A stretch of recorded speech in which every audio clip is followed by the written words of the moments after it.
Bombe anatomique. Bombe anatomique.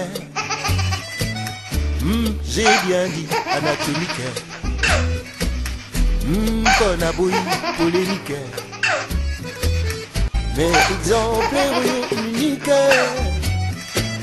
Bombe anatomique. La symphonie Kimbangiste, c'est un prestige congolais, c'est un bijou national. Nous devons protéger cela. Et ça force. Il faut te protéger en force à Banzembo. Il faut te protéger parce que l'église Kimbangiste est basée sur Bible, mais sur les chansons d'abord. On a fait plus de 50 Nzembo. Oh, on a les années 50, 60. Oh, il y mais ce sont des chansons très puissantes. Symphonie Kimbangiste est pour la puissance mort au Sakalate. L'homme là a vu ça. Les francs-maçons ont vu cela. Spirituellement d'abord. Voilà pourquoi moi, je me réserve bien de dire quoi que ce soit. Mais en entendant, vous pouvez déjà voir que makolo yakoyana pembeni ya diable azola que montagne nous avons un peu fait une erreur. Il y a rapidement biso ba Kimbangiste ko yana California ko yana na Harvard ko kuta yana ba franc-maçon parce que ba cadeau pesami. Parce que titre de ambassadeur de la paix, nous avons fait ça. Trophy, on a Kimbangiste, ma question que j'ai peut-être d'ailleurs, mais pas tellement directement d'ailleurs dans des conférences, est-ce que vous vérifiez si Nini et Lembonine et la trophy, on a ce qui trophy Pessamaki? Ce qui me donne Pessamaki, vous vérifiez si Nini mais les Bidembonine Ozawana. Est-ce que vous croyez que Harvard University, Centre Mondial, il y a schools, forms, Yamikua, Ekeko, Yamakila, Ozotangisa na monde, bakoki ko pesa eloko na mutu. Donc eloko na sinanguya na bango zabite. Cette question, seul par fanatisme au tenter ko bima en vous le fou. Mais ceux qui ont vraiment na mutu au yebi que signifie valeur spirituelle ya franc-maçonnerie, la globalisation mondiale, ba azotia ba satellite la bango partout au monde, pas sur base ya yona ngai. Si base à star nabino, ba vedette nabino, vos prophètes, vos hommes là pieux, batouana tout il faut bango d'abord qu'on soit. Conclusion dans la moyo.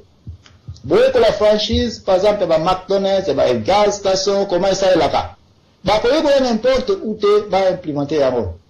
Ba Microsoft, donc a koyo ko n'importe quelle compagnie te, a koya wana yozo sala nini, ba photo, ba Google, ba Facebook, a ko zo oh Microsoft a sombi Facebook est comme par nae, asombi software tel est comme par nae, asombi compagnie est comme par nae. Globalisation kozo babilo ko nyonso monike za ko ya ezo bima voilà yango incorporé yango et comme part de la société na yo. La symphonie Kimbangiste est incorporée dans le web, dans l'araignée internationale. Voilà pourquoi ba princesse azowe la kuna, California bazowe la kuna, ba star bazowe la kuna. Il faut faire part maintenant de cette société là. Je suis très clair. Je suis né avant papa Armand Djangenda. Na kola la boka papa na ye avant Yabotama. Je dois faire mon travail et je ne m'abaisserai jamais devant qui que ce soit. Parce que kazali mwana X, Y, Z. Parce que kazali libota mfumukimbangu. Et puis ngai nazo makrete na ngana kabayango. Je resterai le prophète Samuel. Nazo msoma loba muta mukolo. Yo ya kukonze ngai aya ko ipsa ke papa Armand symphonie. C'est une bonne chose. Je vous attends. Merci Mbota Zambwana na maloba. Opesingai kasinga pe na lingina bakisama mke parce que tozana tour ya ba question oyo basila ki poser biso awa. Question mususu oyo telemaki ya solo na lingina loba na bino likambo moko to réfléchir. Oui papa Arma azali na batowana. Kolo Yesu kutu. Bon bakati magaye. Nkolo Yesu Satana amemiye Matthieu 4:8 tina sekuna. Amemiye likolo na ngomba. Aza kolakisa ye tala mokili oyo nyonso. Fukamela ngai na pesa yo parce que Yesu auti ko sala 40 ans 40 jours de jeûne, 40 jours 40 nuits. Ntango abimi Satana amemiye likolo ya ngomba atantaki makambo ebele mais nazozo kaka wana. Amemiye likolo ya ngomba alakisi tala mokili oyo soko fukamelinga naza ko pesa yo.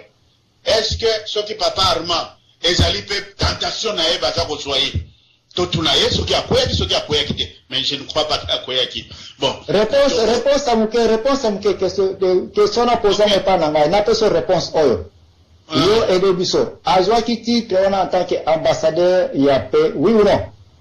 Oui, azwa qui titre ambassadeur il y a. Sur base de quoi? Base na ebi base te na tanga ki documentation ezali na kati bango baza na habitude tous les 2 ans mutu oyo abimaka na eloko ya invention spéciale bapesaka ye pouvoir bango banani université Harvard ba formation il faut insister bango ba formation parce que puta je n'ai pas vu de formation na mona ki ba mais moi je dis que yo monite mais mbuta telema wana to éviter l'hypocrisie zwa papier wana tindelo ya web ya araignée wana Harvard University dans le groupe ni. Oui, ezali na moni yango. Numéro 1 et puis les inventions les plus grandes au monde, ben invention sur ezalaka drainé na Harvard. Sponsorisé par qui? Sponsorisé par qui? Ouais, bango batuana. Bon, appelez le chien par son nom. Oui, les chiens par son nom, ceux qui n'ont pas likambo. N'a pas koloba likambo na. Ceux qui n'ont pas likambo, merci, c'est ça la bonne conclusion. Merci au bimi d'ailleurs. Ceux qui n'ont pas likambo, lelo emoni yango parce que buta telema. Oya li masolo ya ndako buta telema, pardon. Toyoka. C'est bon. Quand répondre mutu mususu na leki wana batu basi ba perception concept aussi to leki. Notre rôle. Pardon, rôle mfumukimbango atine biso na poto ngana ya kolia McDonald's te. Ya kozala misu ya Congo, ya konfeye ba manœuvre ba tactique nyonso ya Congo contre l'Occident. Donc so ngana dans les États-Unis likambo nyonso ta na Congo, ngana fito za la première mona obo. Si moi j'ai appelé papa Armand, qu'est-ce qui te manque yo za na poto moi je ne connais pas papa Armand, mais je connais ngana yo patito za na États-Unis. Nous connaissons ces universités, ces maisons, ces places nyonso oyo. C'est notre rôle ya kokebisa pati nyonso baza kuna en Afrique na makamezo leka awa ya mwana zo no domina kabiso kuna nous sommes comme mais merci na ndenge oluza koloba wana na banza ngam tunabenga ki on a informé papa Armand aliao yo to sola na téléphone moi je me suis déplacé donc tout tchana no en pembeni mais je ne crois pas que eloko moko za wana na ngela la kisaboyeke papa Armand azamukolo. Ce qui s'attendait que soyez pour attendre, il est capable de dire oui ou non. Na makambo oyo biso tout ça pour déplorer awa. Mais tout le canal chapitre 1. De comment on va poser une question awa lobi franc-maçon na kindoki. Bon, naebi kindoki te, naebi pe franc-maçon te. Ngai personnellement, Lazare Osala a une question ouverte. Oya yebi. Vous avez un de parmi vous, il faut lui poser la question. Mais c'est qui? Allez-y, si c'est vous. Moi, je l'ai dit à haute voix. C'est bon. Kasi yango na lobi te, ke nga na yebi document wana te naza ko pesa yo maloba lokola yo yebi, o pesa biso suite dans la foulée des choses. Merci. C'est vous le président maloba na koyo ça dit. Na pesi maloba. D'accord. Avant na loba, bomoni bino boloba ka spirituel. Mais bomona lokaza parmi binoté. Moko na bido azawana azolobate nazali le premier ndoki o aloba de pas tout le monde. Je suis ndoki na loba yango. Nous faisons des études pour transformer le kindoki comme mayele pour enseigner batou. Je suis combattu par beaucoup de gens. Je peux vous dire ngai na lobi Diangenda azalaki ndoki na yebi très bien yepa yebinga très bien. Ngai na lobi pour nga na zandoki na lobi yango bien. Na lobi yango. Je sais comment on voyage. Dans le lit, je m'appelle Rémi Louvumbu. Je ne mens pas. Nazakoloba. D'accord. Diangé Nazaraki Ndoki, il n'y avait pas de spiritualité de Dieu en lui. Armand, il a fait. Qu'est-ce qu'il a inventé? Il n'a rien inventé. D'accord. À une musique. Pour être ce titre, ce monsieur, on essaie de l'initier. Nazakoloba, c'est une vérité. Le problème qu'il y a, le kindoki n'est pas mauvais, c'est l'utilisation de kindoki qui est mauvais. Parce que la franc-maçonnerie s'appelle kindoki. Mais ils ont essayé de transformer le kindoki comme un bien. Kindoki c'est un savoir, mais un savoir mal utilisé, et bon batou. C'est comme Mbeli, Rosala, Osomi Mbeli, Okati Musunibi, Mutu. Nous n'avons pas encore, nous ne sommes pas encore arrivés dans la dimension spirituelle pour changer Kindoki. Magie noire ou magie blanche, ça n'existe pas. La magie, c'est la magie. je dis, moi, Nazar Bombaté, parce que j'ai les dimensions aussi. Je suis le premier Ndoki Congolais qui le dit. Après Paul Ovimpi. Paul Ovimpi, il habitait dans Barumbu, dans Baraka A19. Donc, il retourne dans la Baraka A19, dans la zone de Barumbu, Paul Ovimpi. Là, dans le Bible, il est tout le bon Banaka. Monsieur Mikolo, le vérité peut. Arrête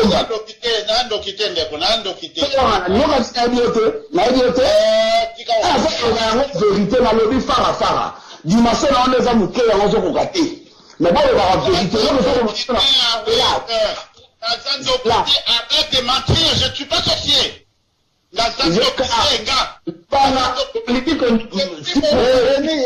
Rémi, tika ba distraction za incapable ya kuvoyager na buto tika bilo kwa na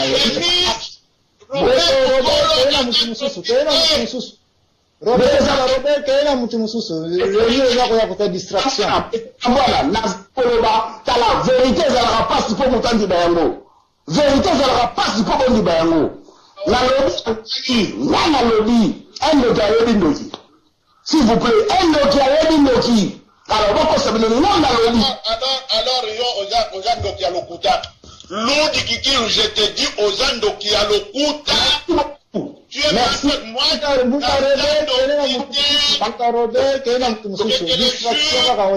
Père, du Fils et du Saint-Esprit, Robert Mokolo, Azaline Dokite. Là, vous avez nos preuves. Papa Mokolo, le bas à Moutou, vous avez nos plateaux qu'on a aussi. Là, vous avez nos preuves en direct de la radio. Vous avez nos plateaux qu'on a vu, non? Sikolo.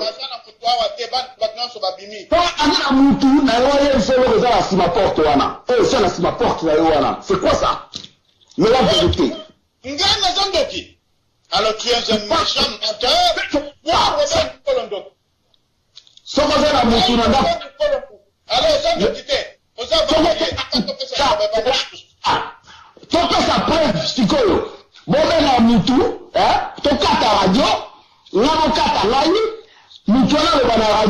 La chaise qui est derrière la porte et maintenant le bas. Tout ça la preuve psycho.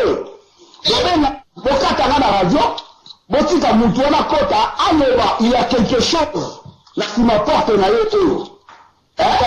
kena mtu mususu oyo comme une distraction ozana la page na kama presse sérieux ça va le bien ah OK Deuxième menteur. Ce qui Ndoki, Nazali Ndokite, je vous arrête tout de suite, je ne suis pas sorti. Alors, tout na bango, Ngai Robert Mokolo, je ne suis pas dedans du tout.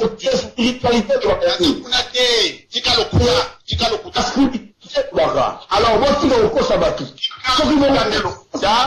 je te dis, ce qu'il y a d'autres sorciers ici, qu'ils témoignent. Et qui vient me dire que Nazali Ndoki,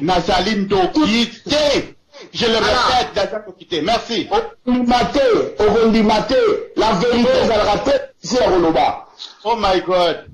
La vérité, ok, bon, c'est bon. Utarobe pesa micro na mtu mususu. Tozana mama ifaso kwa television awat, baba te babu telefuku na Topesi batu mususu maloba, mais papa Robert Nazali Ndoki, merci. Mama ifaso mpoke mboka yo. Voilà, la possibilité d'autres, tukudumisha Kongo de tout, na hekima mingi parce que na ultime sala naza fatigué naza kolala mele bitu nanga eza koyoka radio na mbala moko natelemi parce que na hekima ya makasi dirige Kongo Goto. Na ki mawa penga na mana miso. Tuko dirige Kongo Goto na ninga na ngai, batata na ngai. Tuko dirige Kongo Goto. Tuko sole la beauté. Tuko sole la malamu. Ndoko na bitu na pasi. Ndoko na bitu na pasi na kasi. Tuko tuko ko sole la. Tuko batata na ngai. Tuko tuko pasi. Tuko la beauté. Io cammino molto con dirigiare nel giorno. Oh ma tata, come io non so da capire. Quindi sono una cosa da stare lavorando.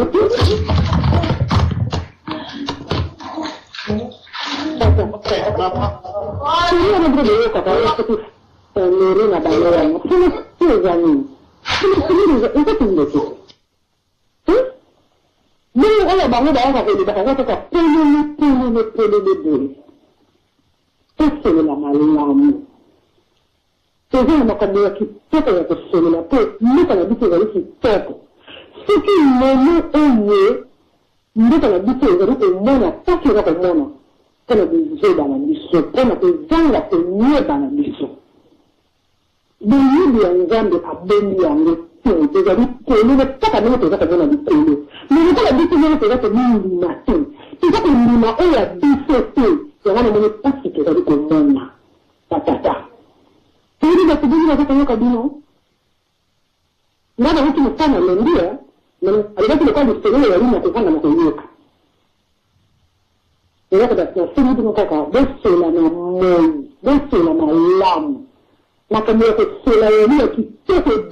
Merci maman, merci, Tozali ko continuer.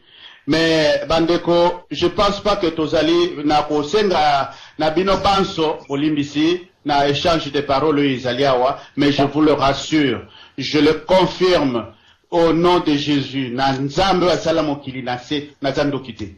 Na zandokite. Sur na zandoki, je mourrai dans les airs qui suivent. Donc, je vous l'ai dit, Nazan Dokite, Rémi a menti et il ment. Je ne sais pas où est-ce qu'il voit ce qu'il dit là. C'est faux, Nazan Dokite. Bon, ça, je mets les termes avec ça. Et tu continues le débat Nabiso. Namoni Mbuta Tutsidati à côté Libiso, wa. Namoni Radio Gospel à côté Libiso. Mpe Bandeko Banso, o Basusu Bazali. Tozali Kokoba na débat Nabiso. Je pense que Mituna Tozali Nango Yangoana. Tokei na, Tutsidati.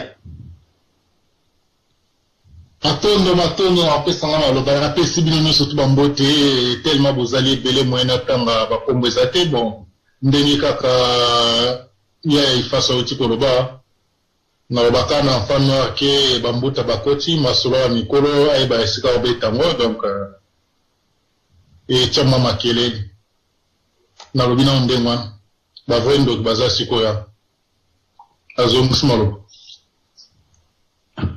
Merci. Toleki na Botalefu Mpoko Mbokayo. Merci, Papa Nangai. Je crois qu'il y a deux choses que je vais dire. Papa Zambwana, quand vous aurez le bas, c'est comme si vous avez ma solo na bino, ma solo bata kabana na simayanda. Alors que vous êtes en pleine émission, Papa Zambwana. Je crois qu'il y a des considérations, considérer aussi les auditeurs qui au moins maman il fasse à côté, simplement parce qu'il y a dérapage.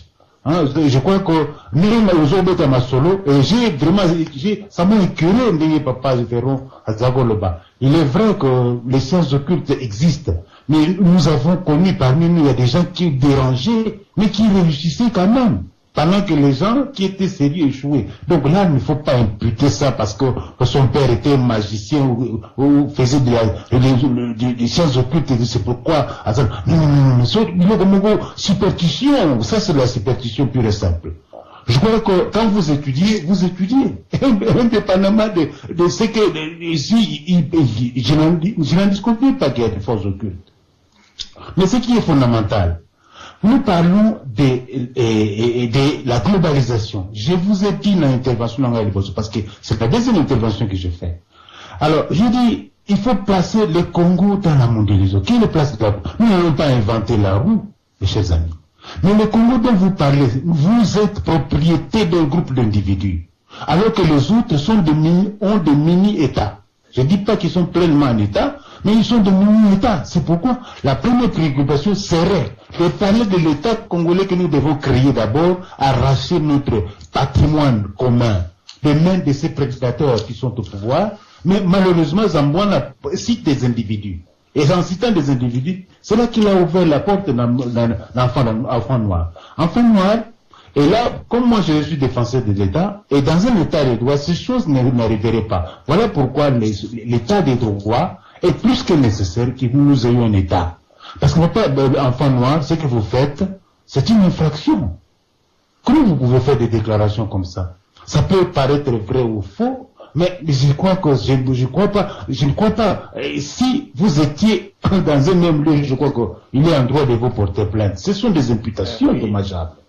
Hein, papa, enfant noir, il ne faut plus faire ça. Nous ne sommes pas des enfants, et moi je ne suis pas venu suivre ce genre de racontants. Ça, ce n'est pas bon et ce n'est pas sérieux pour tout le monde. Donc, nous devons exister. Comment faire pour arracher notre pays et définir notre destin? Voilà ce que je voulais dire. Merci. To zali kokende na mbuta muntu tutsidatia. Matondo wapesa maloba. Mutazamana ndengo na thème na yo, mais bon. Yaka te wapesa ka mute morobo sans développement. Ngala ni surtout na loka nga ndeni na koko bilango pona kozala kolaka mamuke ba ganso ndeni na bilango ndeni. Donc to yaka to yero kana timuto mo beta masolo ya franc kakwa yiko kana classe na ba réalité mais avumate moni masura to balubango puno yeba ngo foza la kuna o ba yebisa kiyo nini o yo beta ngo to yo beta ngote po ebete linango kaka na mutayebi ngo donc ezaka te mbutazama to mekai mo mkesho msuko solo a côté bo meso masura ne bandika okima no yo memango lokwa netso nde nini mais mama masolo pe o mo poko ko na muzindo na ngo voma donc ndongo munye o ba no pe lo mo te na zone simalba donc yaka ba bla to tourner kana po ba ba memelo mo ko te voma na zone simalba. Merci. To zongi soso. La nécromancie, c'est le culte qu'on rend aux morts et tout ça. Je vais vous dire tout de suite ce que bozo kansake bakimbangis le kula bakendaka et pas ya papa Simon Kimbangu sur sa tombe, il faut la nécromancie.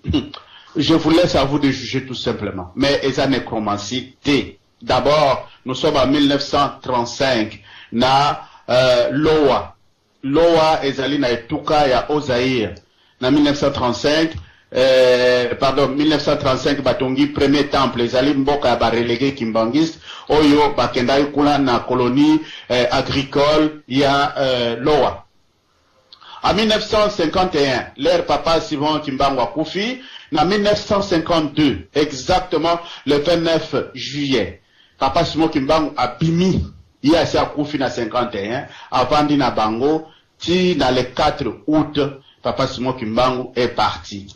Alors en ce moment-là, on parle de la mort d'une personne qui est déjà morte ou naebi phénomène wanate. Na faculté de théologie pa itozalaki tomekai ko tala likambo wana mpona koyeba soki ezali ndenge nini. Résurrection toyebi ndenge to comparaki na ya Yesu Kristo, Yesu aliaki na batute. Mais Simon Kimbangu ayaki na 51 le 29 juillet à Longwe le 4 août. Plus d'une semaine, Azako Lia, Azako Vanda na batu, tout ça, et puis tout le monde l'a reconnu instantanément. Oyo bazalaki wana, je crois que ezali na etuka ya Loa, kuna na province ya au Congo, na matakani ya province ya Kivu, je crois, Nord Kivu, Sud Kivu, pardon, plus province ya Kisangani na Ongoka, dans ces endroits-là. Les preuves sont là. Donc, s'il s'agit que bakimbangiste bozo kanisa ke bakimbangiste basambela kabatu bawa, non. Le kimbangiste dans leur chef, ils savent que papa Simon Kimbangu 1 apamela ki bandoki ndenge na uta koloba awa na kimiala apamela ka bango bandoki bapanzana ki ya mibale papa Simon Kimbangu a lobi ngai nazali nani nazali oyo motindami ya nkolo Yesu oyo batindi ngai kotinda batinda ke na nkolo Yesu ayaki aza ko accomplir. Les kimbangistes disent que papa Simon Kimbangu est le Saint-Esprit. Donc liwa na ye ezali liwa oui nzoto ezali na mabele mais nzoto yango pe epolate na tindela bino ba image mokolo mususu na kati ya Bible na Luc 17 baze koloba boye que là où sera le corps, c'est là que se rassembleront les vautours. Les kimbangistes croient que papa Simon Kimbangu est le Saint-Esprit, alors par conséquent, il n'est pas mort. S'il y a un corps qui est là, c'est conformément aux Écritures. On a outi kopé sabino na Luc 17, 37, tina sekuna, bokoki kotala yango. Il n'y a pas la nécromancie à l'église kimbangiste. Il n'y en a pas. Mais binonio sont à des degrés différents. soki oza na poto tata no akufi lero oke kotia fleur na tombe tata na yo ou bien oke kuna na motema na oza koloba likambo okomi nécromancien. Non. Donc makambo misusu ezali qui rentre dans notre culture. Ça, je m'inscris en faux na makambo nyonso wana oyo ezali koloba na mbuta deswe na makambo yo ezali koloba. Oui, papa Arma aza kosala musala tosi to répondai pe to lekaki na discours wana oyo etelemaki na ngai na mwa muke na lingaki na répondre na silisi bongo na zui sikoyo kotina ngai ya modérateur mpe tozali ko continuer. Alors tozali kokoba kaka na kati ya modération. Namoni mama Ifaso azongeli biso to kopesa ye maloba, sinon tokosala dernier tour ya minute mibale biso nyonso tokobandala na gauche titokei tokosukisa na mbuta za mbwana mpote to clôturer émission na biso ya poko ya lelo. Alors tokopesi maloba nanu na mama Ifaso. La bonne bisangana azonga biso mbala mibale. En tout cas, la kota qui na kota qui de donc na qui mentionné on a demandé na le date na le dans na six qui ont été la date na le babou vraiment na kambo ya franc-maçonnerie ni beto ya di kambo ya kubemba le ba bemba ka ngoni sote de comment problème parce que la gagner le qui na bango le biso bato moindo ezali mpe na franc-maçonnerie oyo ya biso bomboki ezali nini bomboki ezali moko badiabeliza yango lokola badiabeliza ndimba normalement na lingala ezali nani eza madimaniole soki lelo babengi yo ndimba ekotomboka lobi ezali ndimba okomona nakoyeba te bendima te menga naza na expérience nango yango naza koyeba ndeki ezali eloko mabe ndeki yango edevelepaka mokili ndeki babotamaka na yango ndeki ezali na yule oyo nzambe atia mutu na kati na ye mpo mutu akoka kosilisa œuvre na ye. Parce que là, les gens ont fait des mokili, et tout ça, c'est mokili, c'est une takala, ils ont fait une côté, ils ont fait une autre côté. Avion, ils ont quitté, train, ils ont quitté, voiture, ils ont quitté. Mais quand les gens ont égoïste, elle dit pas que, là, on a fallu, nous mettons les bandes, la tenue de salaté. Là, on a fallu nous coller, on a fallu nous donner, on a fallu nous baler, la tabelle. Le reste, on a bandé la petite. Mais on ne peut pas la akamati ati na kati na mutu na yo ati esprit ya créativité ati imagination ati na yo na kamisa na kati ya mutu na yo ba mutu ba kodota na yango ti ya betali na yango ezali ya kotiwama ba mutu ba kodota na yango ezali ya kotangama sikoyo isebaki ndekuinisie bondoki na wana ekoka kobima bondoki wana oyo ya nzambe ezali mpona kodétruire te ezali nde mpona koka mokili ekende liboso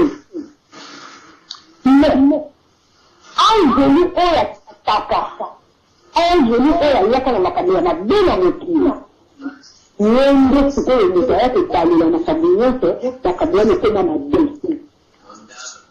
mais boyeba ete amaka oyo biso toye oyo mondele ayebi biso nana biso tokonoye kosambaka tino tokonoke na bandako na bango mpona kotonga mikanda na bango awa ezalaka kaka bayizi te ezalaka mpona bato na bango oyo bamonaka ke moto oyo biso toza kosambisa ana eloko aza na eloko oyo toyi kosala ke tokotravaille nango mpona kodevelope mokili na biso bakoya kozwayo okendeke na kosalaka misala me yo yebaka te tokende kosalaka bango misala yango namoni lokola bakonzi oyo ya biso baya kodesa oyo ya bango baya kodesa oyo ya bango batika oyo ya biso badevelopa oyo ya biso te alors lokola milimo na bango ekosalelaka bango yango naponi omoni mpe milimo na bango esengaka makila yango namoni bakonzi nyonso bakotaka epai na bango suka na ye kaka soki bana bakokufa soki ye moko akosuka na pasi franc-maçonnerie oyo eza kobenga mokili oyo etanga ebiso mpe mibali bakoko na biso mpe bazalaka na yango mais ezalaka nde mpona koyeba kotambwisa mokili kobatela mokili omona makambo oyo ezali koya mbila nyonso ekoya ifo bayeba ke mbila oyo eza koya wana ekoya na makambo nini mpe base prepare omoni sikoyo tovandi mbila ekoki toyebi eloko nini ekoya na kongo teka mosu ba inondation ekoya na kongo bambila ekobeta ebele ma miti kaka yebi te okozala kaka surprise nini pas prepare mais bango awa bayebaka makambo ekoya mbila ekoya aba tata na ngai donc babiloko mosusu ekoki kobanga yango te eloko oyo eza kozongisa biso nsima ezali kobanga na soni alors kobanga eleka biso tellement toyebi fleuve tongo na se ya fleuve makambo ezalaka kuna te toyebi likolo makambo ezalaka te toyebi nzamba ndenge ezalaka te baninga na biso bakoti nzamba bakoti mabele na biso parce biso biloko tozali kobanga nzambe biloko nyonso apesi biso oyo toza komona c'est-à-dire apesi biso po to découvrir yango namoni ndenge apesi na sanza anda ndeko na ngai toyoko nyoko ya mabe ezali wana te totika kodiabolize na biloko mosusu yango namoni toza kosuka toza kokoka te à cause de ça okomona ta mosusu mpona mingi toselelaka boye moto mosusu akoki kofungolela mingono tenokomoza kodiabolize makambo yango akoki kobanga tina lipisi bango bawakotambiselanga mabe bawakosekenga naza boye bawakosa atiki na ye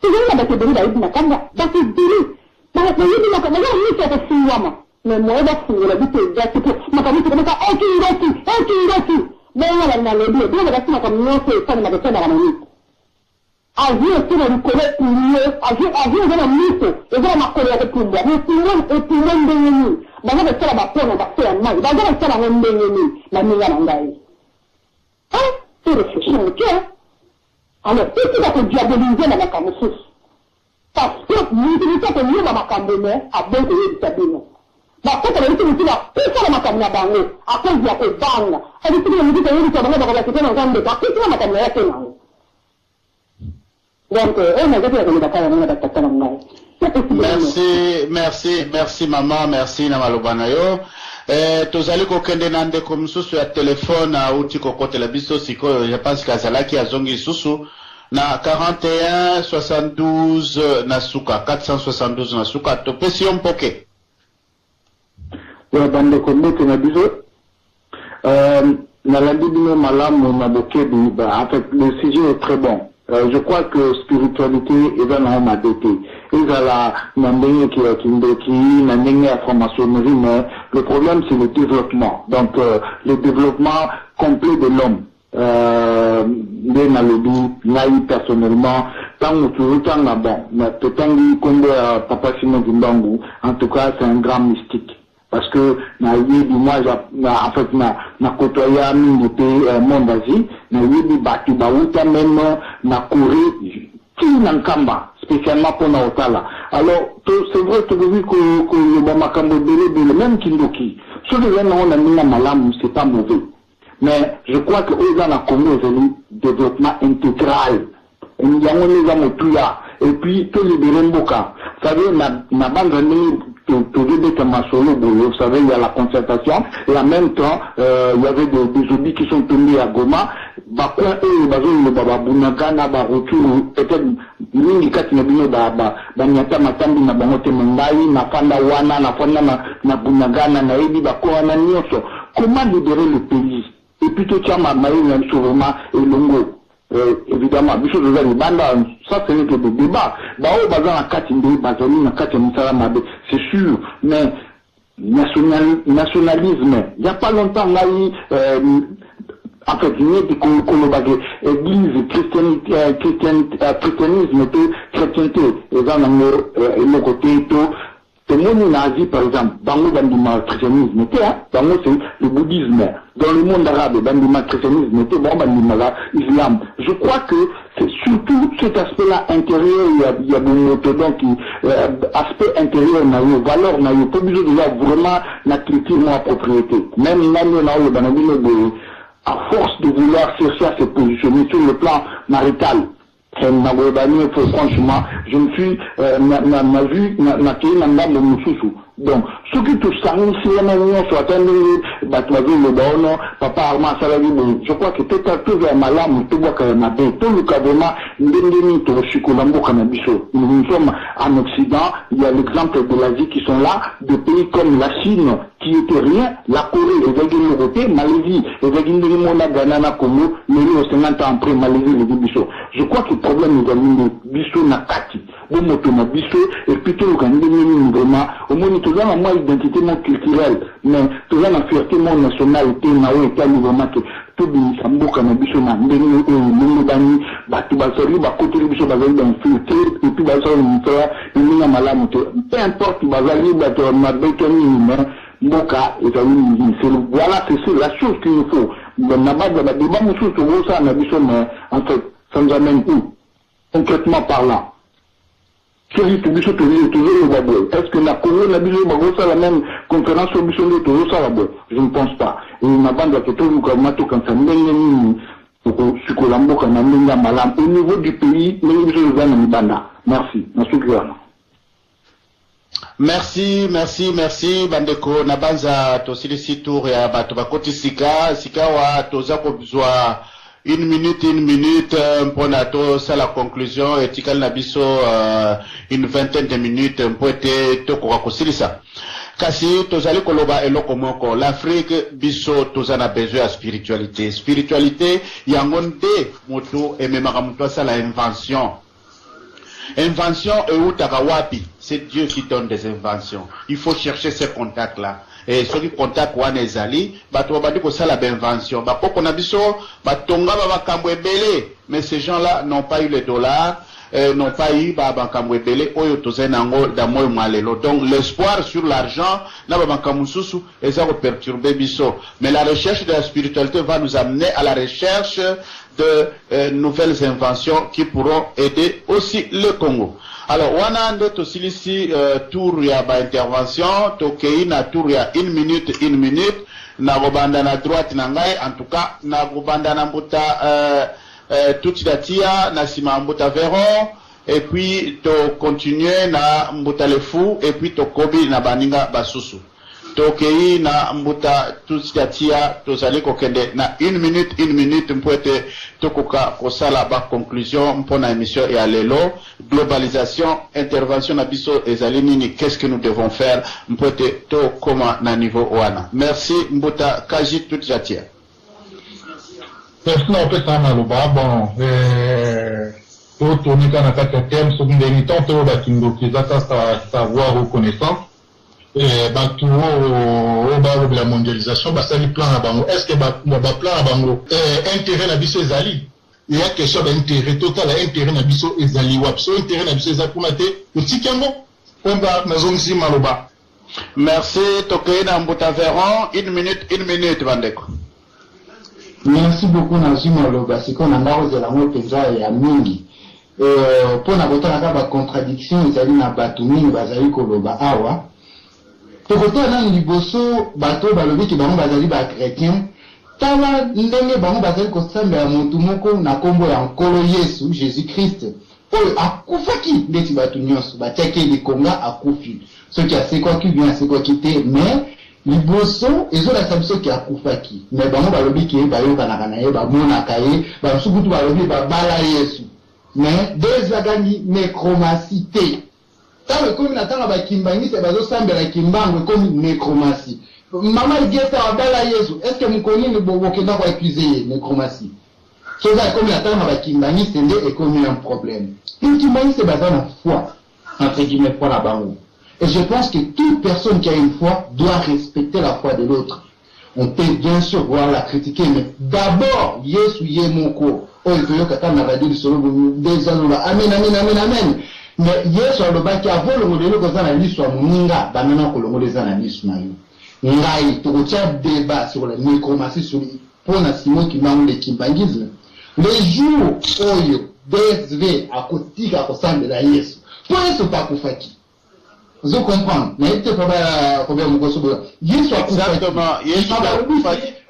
si ma balobi ki oye soit c'est quoi qui mais avant c'est quoi kufa kinanu bakimbangiste balobi ke kimbangwa c'est quoi qui ba mona ki ba fanda ki na ye mama ni kala ba fani na na lowa eza ba histoire que dans la bana qui va expliquer biso eza théorie kimbangiste.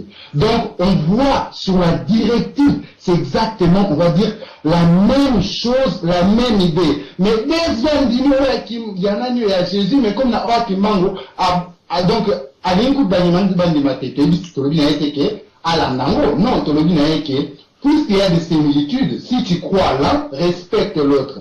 Mais on n'est pas capable de respecter. Donc, un bon chrétien, entre guillemets, c'est celui qui est capable de se mettre à la place de l'autre. Tous ceux qui n'arrivent pas à se mettre à la place des autres, vous avez la vraie chrétienté. Mais ici, nous déjà les lots. N'a Rémi Louvumbo. À l'obi qui est, bon, quand même, Rémi Louvumbo, à l'obi qui est, Yazandoki, Bazalaki, alobi azandoki diange la paix donc biso tobeni papa Fumwalongo avec tout le respect amour que nous avons pour lui azalaki ndoki naye abatisi de sous alobi ke diange n'avait rien de dire avec lui oyo Rémi Louvumbo otoloba asikoyo sima ayeko bakisa o kindoki utaka pa nzambe regardez la bêtise mutabon pe bolandi bolobi bravo na bandi misusu alobi ke diange nanga tosaki bandoki diange n'avait rien de nzambe en lui. Sima ayeko bakisa alobi kindoki ezali nzambe ezali esprit. Mais pourquoi vous voulez que je perds mon temps avec quelqu'un comme ça? Il se contredit lui-même. Après alobi qu'il y a yebi, tu ne sais rien Rémi. On t'écoute ici, t'es un tonneau vide. Pourquoi? Parce que t'es ingénieur. Je pense qu'aujourd'hui, s'il faut avoir un vrai débat qui peut faire avancer le Congo, on l'aura. Mais perdre son temps comme ça, je n'ai pas le temps, parce que le temps c'est de l'argent. Merci beaucoup. Nadon ce micro. Merci. Donc, on met dans tous les fous. Donc, question 1 minute là. Oui, merci papa. 1 minute et demie, bon, merci papa Robert. Je crois que l'essentiel est que la mondialisation est là. Nous sommes dans la mondialisation, avant même que la mondialisation ne soit lancée. Donc, notre problème, c'est d'arracher et de créer un État de droit au Congo. Ça, c'est notre préoccupation de tous les jours. Quitter le débat des individus, concentrons-nous sur le Congo, parce que la volonté de vivre ensemble est là, mais nous manque la volonté de puissance, et la puissance, c'est l'état de droit. C'est ce qui nous manque. Alors, nous devons déboussoler tous ces prédateurs occultistes qui sont au service. Vous ne pouvez pas vous attaquer aux Occidentaux, mais comment vous allez commencer? Mais alors que vous avez la priorité de vous attaquer à ceux qui se disent vos frères, alors qu'ils ne le sont pas en réalité. Donc, attaquons-nous à eux. Ce sont des gens que nous avons appelés moboutistes, qui sont devenus joséphistes et qui sont devenus canambistes. Donc, ce sont ces gens-là qu'il faut déboussoler et les attaquer, les mettre à nu pour que nous récupérons notre pays. Merci. Merci, Maloba et Paye Enfanois. Merci, Gopé Sanga Maloba. Bandeko nanga oyo la blessé bango etali bango. Quand je dis kindoki, au moni bino bozo comprendre te. So na lobi ke mutu bazandoki elingo bani. Il a un savoir. Bino bozo katsa kindoki na lobi ke mutu bazandoki azadi abulube, ala garana mutu na mapapu. Mais bozo comprendre te, so na lobi ke ngana andoki. Qu'est-ce que cela signifie? Ça ne signifie pas nécessairement. Son avis diange nazalaki ndoki, ça ne signifie pas nécessairement nazalaki na mapapou. Non, il avait un savoir, mais malheureusement il a mal utilisé. Son avis papa Moukola nazalaki ndoki, oui, à ndoki, j'ai confirmé, mais c'est là, parce qu'il a un savoir, il a quelque chose, peut-être il l'utilise mal, peut-être il ne sait pas comment l'utiliser. Donc il m'a raté moutalia comme moutou. Non, désolé, bandeko nanga, il faut comprendre le thé. Tout savoir vient de Dieu. C'est l'utilisation de ce que vous avez, c'est ce qui fait de ça la spiritualité. Oh, la spiritualité blanche ou spiritualité noire. Mais il y a vraiment dans le lobby, moi je sais comment on va pouvoir. Oh non, ça la émission. Je vais démontrer cela. Là, c'est un exemple. Bon, que le nanda qu'on a bino. Ce qui est commis 0 heure, 1 minute, votre heure atomique. N'a pas cet exemple. Si vous voulez vous essayer, tout il y a tiré à Yori. Bokele bojilo lemo nyau bometa yango bojilo lemo nyau bokati na base ya nani na soya ya ligoro Odi yango okamachi otie na se na mbele tia na se ya mbeto na 1 minute et tu vas voir. Et là vous avez mabiso ya wana bolingi tango bazolinga baisa bino makambo bolingi kondima te nga na pesi preuve o aza na tembe asala yango akomona akokomprendre savant nyonso to aza ndoki. C'est le savoir, l'illumination. Tant babi illuminati, c'est-à-dire on vous ouvre le troisième œil. Le troisième œil. Nous avons 2 yeux. Le troisième œil, c'est l'ouverture du troisième œil qui nous manque. Pourquoi? Parce que nous ne voulons pas mettre ça au service. Montenons surtout dans mon kili. Nous maman l'obaki à moitié juste, à moitié faux. Montenons surtout à moitié c'est faux. On vous ouvre l'œil. Il y a des gens qui naissent avec l'œil ouvert. Voilà. Donc la lobby n'est dans le bâti. On a compris ma baie, on comprend ma baie, c'est pas grave. Mais ils ont dit bilan de besoin d'interpréter ma baie. Maman lobby ndumba. Ndumba inobanini. C'est ça le problème. Si on a dit moudité à Zamboki, et l'inobanini. Et nous mais et nous bakaka te akolipe kozala yango. Et nous bakaka te kazana ma papu kaka na butache kikombo na kata makolo non. Mais là pena na yebi ko chaki kombo na zo ba ko sate. Na zo ba vérité. So bo boy ko ni ba na bino. Là pena na yebi ko chaki kombo ne ba lobaka. Et ça kombo te ne ba sikaka. Pendant faire l'émission, je vais démontrer aux gens la première démonstration. J'ai le lait moyen ou moisi. Hein? Na belle de faire le moyen on va la vie j'ai le moyen moi si j'ai soya ligorodo crapaud au sani au tiers likolo soya ligorodo au tiers la scène en mbele à pembe sans marque au tiers la mbeto na 0 heure 1 minute tu montes sur le lit tu restes là 0 heure 1 minute et tu me diras tu viens à l'émission après on discute oh tu vas faire là parce que pamba et là on va me dire parce que besoin il y a volonté il y a des gens bah ils m'a comme belé parce qu'on va remettre en la pratique. Moi, Archantec Intelligence met à la disposition des Congolais. Nous pouvons utiliser notre Kimbuki. Pourquoi que la Wadou Bambassou na Congo? Pourquoi on voit que la GF Kabi Ambasouté? C'est ça le problème. Pourquoi que la Wadou Bambassou? N'a pas un exemple au Moko. Au début, il y a Kalanga qui sassa. N'a pas un exemple. Qui ne peut pas au Mabé. Parce que c'est criminalité dans le Sassa Benyamin. C'était comment? Vous savez pas que la baramo te va utiliser la katière ou la féticheur ça oui bien noté.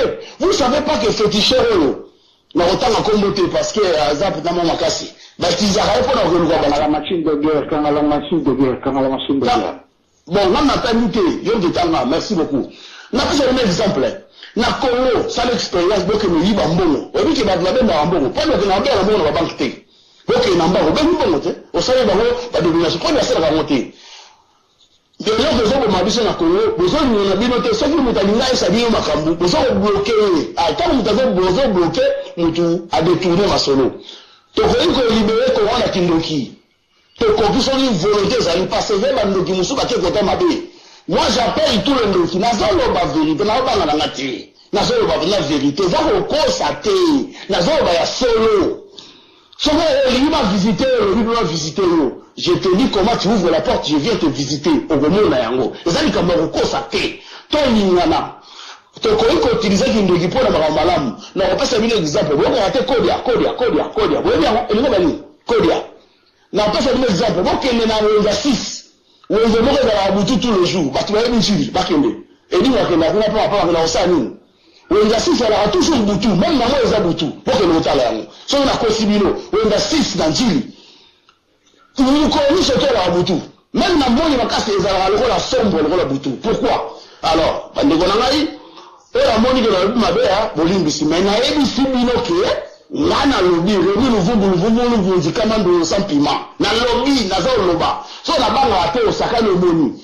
N'a pas un exemple, nous musicien moko natali kombote akomisa mutu moko akomisa ene na betagaye boyi koma musicien moko alobaka kende obetinga okobeta lisusu mutu na vinga ote boyi yango na kosi ba preuve ezali wana. Alors qu'est-ce qui peut se faire mutu musu ba kola meli bakani de ndongala mutu wana kosa ni kambo ali mutu akanisi ngai bana lelo sala ebe ponto sala ote parce que tozoti ki la bateau et bazana savoir balobati. Ce qui fait de savoir, on est à la force, ce qui nous tire possibilité, nous ouvrons. Quand on a la science, la grande chercheur, la banane. Bon, le temps, c'est le temps là. Sur le bas du trophée, c'est 1 minute, mais c'est 4 minutes, c'est déjà beaucoup. Na base pour le Canada Tumsusu, un peu tozali ko kende na conclusion, il y a émission. La prochaine émission, au rendez-vous. Ok. To leki na Radio Gospel pour na 1 minute na yo. Merci pour clôturer toutes ces histoires-là. Et c'est bon, certaines choses, il faut profiter quand même de l'expérience de M. Comme le monsieur Rémi Levaux, comme il vient de le dire, c'est un garçon brillant. Il a de bonnes choses. Vous pouvez exploiter la capacité naïe, vous devez d'autres naïté. C'est un garçon brillant. Alors, malgré la divergence, vous êtes à côté malam naïe. Il peut donc vous aider à beaucoup d'histoires. Merci beaucoup. Merci. To leki na ndeko msusu na zako kende de droite à gauche. To komi sikawa na mbuta odon pambu to pesio maloba.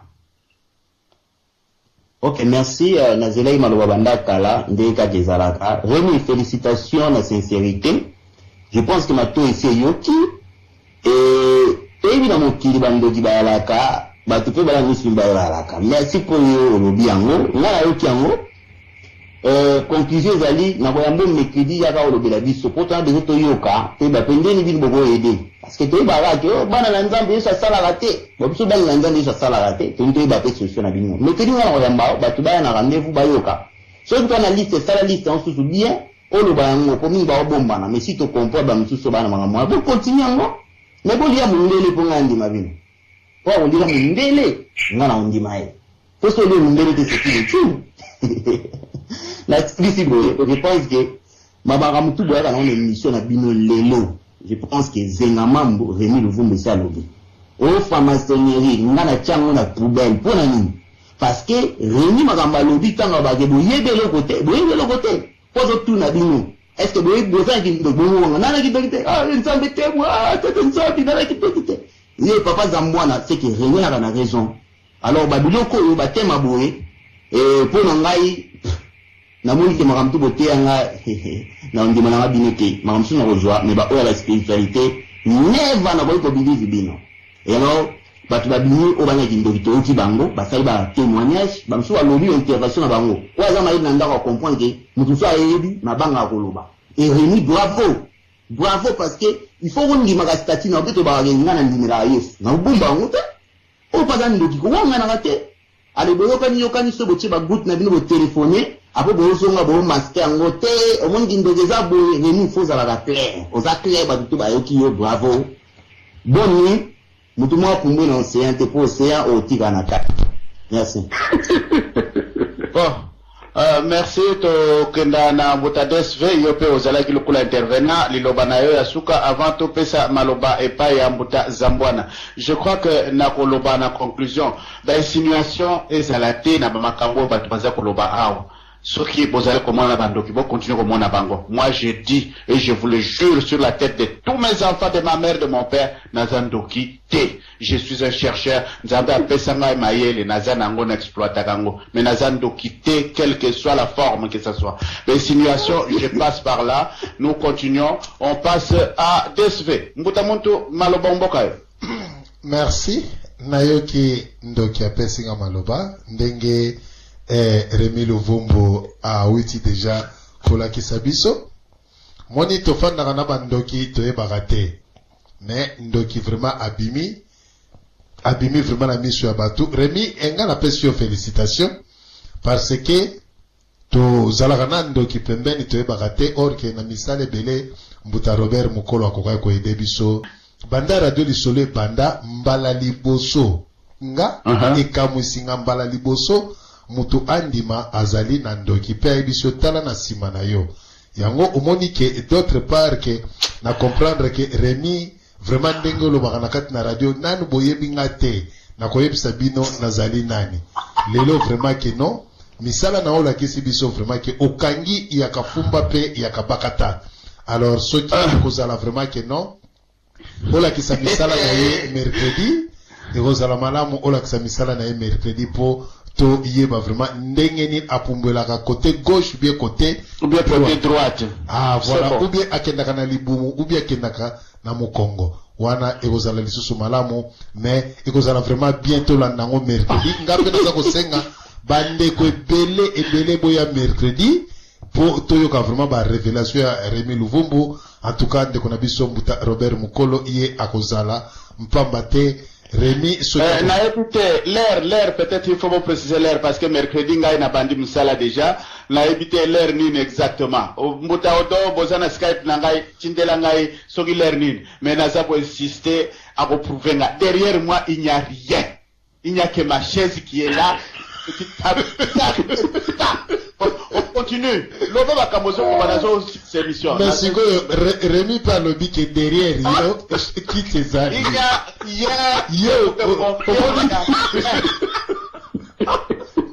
derrière yo qui te zali. Yo moko bimisi na mpasa. Derrière yo Rémi alobaki qui te zana simana yo. Yo moko bimisi. C'est bien, ayant prouvé. Ayant prouvé. Mon colombo, ayant prouvé, les camoutes mercredi, mais tous les gâteaux sur cette émission parce que je dois aussi sortir. Bon, ce qu'on s'illicite, les cas, na Mbutazambana, pression na banza, otikali na 5 minutes, bongo, au conclure émission na yo. Mais les auditeurs, ya radio li solo, pipa bozwami, nazali kimbangiste, ya kote fate, ya pembenite, j'ai appris avec papa Diangenda, nazali wana, na simba bondo kite, naze kolobango na komba tata mwana pe tata molimo santo. Bombe anatomique. Bombe anatomique. J'ai bien dit anatomique. Konaboui polémique. Mais exemple unique. Bombe anatomique.